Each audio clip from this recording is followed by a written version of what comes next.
मित्रांनो, आपल्या उत्पन्नावर TDS tax deducted at source कापला जाऊ नये यासाठी इन्कम टॅक्स कडून आधी दोन पर्याय होते, फॉर्म 15G आणि फॉर्म 15H।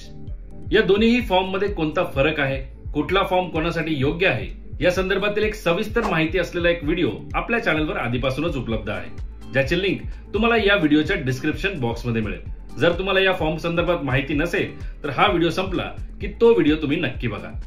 तसं मी या व्हिडिओमध्ये सुद्धा एक थोडक्यात माहिती या दोन्ही फॉर्मची देणार आहे। त्यातल्या त्यात टीडीएस वाचवण्यासाठी तिसरा पर्याय कोणता याबद्दल सुद्धा आपण आजच्या व्हिडिओमध्ये जाणून घेणार आहोत। पण त्यापूर्वी जर तुम्ही आपल्या चॅनलवर नवीन असाल तर अवश्य सबस्क्राइब करा, बेल आयकॉन प्रेस करून ऑल नोटिफिकेशन सिलेक्ट करा, ज्यामुळे या प्रकारचे महत्त्वपूर्ण अपडेट्स तुमच्यापर्यंत सर्वात आधी पोहोचतील। नमस्कार मित्रांनो, TDS tax deducted at source income tax कायद्याअंतर्गत हा टीडीएस कापला जाऊ नये यासाठी तीन पर्याय उपलब्ध असतात, फॉर्म 15G, फॉर्म 15H आणि सेक्शन 197। यापैकी फॉर्म 15G आणि H जर तुम्ही भरून त्याला जमा केले तर टीडीएस ची कपात थांबवता येते आणि सेक्शन 197 अंतर्गत कमी टीडीएस आकारला जावा यासाठी तुम्हाला अर्ज करता येतो। पण आता या तीनही पर्यायांपैकी तुमच्यासाठी योग्य पर्याय कोणता ते आपण जाणून घेणार आहोत। Form 15G। मित्रांनो, फॉर्म 15G चा वापर 60 वर्षांपेक्षा कमी वय असलेले नागरिक म्हणजे सामान्य नागरिक करू शकतात। त्याचप्रमाणे हिंदू अनडिवायडेड फॅमिली सुद्धा या फॉर्मचा वापर करून टीडीएस वाचवू शकतात। थोडक्यात या फॉर्म बद्दल सांगायचे तर आपले वार्षिक एकूण उत्पन्न हे टॅक्स ब्रॅकेट पेक्षा कमी आहे याची घोषणा व्यक्ती या फॉर्म मध्ये करू शकतात, ज्यामुळे त्यांचा टीडीएस कापला जात नाही। अशा केसेसमध्ये वार्षिक एकूण उत्पन्न म्हणजे 2.5 लाखांपेक्षा कमी उत्पन्न। मित्रांनो, ज्यावेळेस तुम्ही बँकेमध्ये एफडी करतात, तुमची बचत करतात, त्या मुदत ठेवीवर तुम्हाला व्याज मिळते आणि असे व्याजाचे उत्पन्न जर वर्षभरामध्ये 40,000पेक्षा जास्त असेल तर अधिकच्या रकमेवर 10% टीडीएस आकारला जातो आणि हा टीडीएस वाचावा यासाठीच तुम्हाला फॉर्म 15G भरून सबमिट करावा लागतो। म्हणजे सामान्य नागरिक उत्पन्न 2.5 लाखांपेक्षा कमी आणि व्याज उत्पन्न 40,000च्या आत अशा व्यक्तींना जर त्यांचे उत्पन्न हे टॅक्स ब्रॅकेटच्या बाहेर जात असेल तर तो टीडीएस वाचवण्यासाठी फॉर्म 15G चा वापर करता येतो। मित्रांनो, आता आहे फॉर्म 15H। हा फॉर्म खास करून सिनियर सिटीजन आणि सुपर सिनियर सिटीजन्स यांच्यासाठी तयार करण्यात आलेला आहे, म्हणजेच यांना वापरता येतो।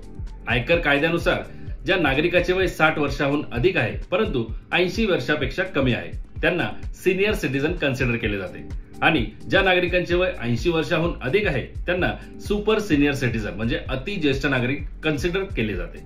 मागच्याच आर्थिक वर्षामध्ये ज्येष्ठ नागरिकांसाठी कर कपातीची मूळ सवलत मर्यादा ही 5 लाख रुपये आहे, ज्यामुळे 60 वर्ष व त्याहून अधिक वय असणारा व्यक्ती किंवा नागरिक जो भारतीय रहिवासी आहे आणि त्याचे उत्पन्न हे मूळ सवलत मर्यादेच्या आत आहे हे दाखवण्यासाठी फॉर्म 15H भरून सबमिट करत असतो। जसे सामान्य नागरिकासाठी वर्षभरात व्याजाचे उत्पन्न हे 40,000पेक्षा जास्त असेल तर टीडीएस कापला जातो, त्याचप्रमाणे ज्येष्ठ नागरिकांना ही मर्यादा 50,000 रुपयांची आहे। म्हणजे जर वर्षभरात व्याजाद्वारे येणारे उत्पन्न हे 50,000पेक्षा जास्त असेल तर अधिकच्या रकमेवर 10% टीडीएस आकारला जातो आणि तो वाचावा यासाठीच ज्येष्ठ नागरिकांना फॉर्म 15H भरून देणे आवश्यक असते। आता आहे सेक्शन 197। मित्रांनो, फॉर्म 15G किंवा 15H भरून देण्याऐवजी तुम्हाला सेक्शन 197 चा सुद्धा पर्याय निवडता येतो, जेणेकरून तुमच्या उत्पन्नावर टीडीएस कमी आकारला जातो।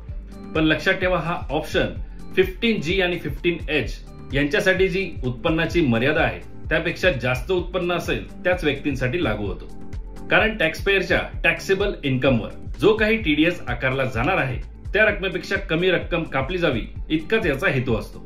मित्रांनो, सेक्शन 197 अंतर्गत अर्ज करण्यासाठी टॅक्सपेयरला लोअर डिडक्शन सर्टिफिकेट म्हणजे LDC मिळवावे लागते आणि LDC मिळवण्यासाठी टॅक्सपेयरला मूल्यांकन अधिकाऱ्याकडे अर्ज करावा लागतो, ज्यामध्ये कर कपात कमी करण्यात यावी अशा विनंतीचा उल्लेख असणे गरजेचे असते।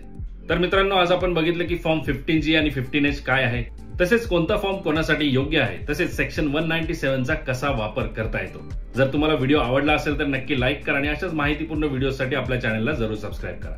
धन्यवाद मित्रांनो, जय हिंद, जय महाराष्ट्र।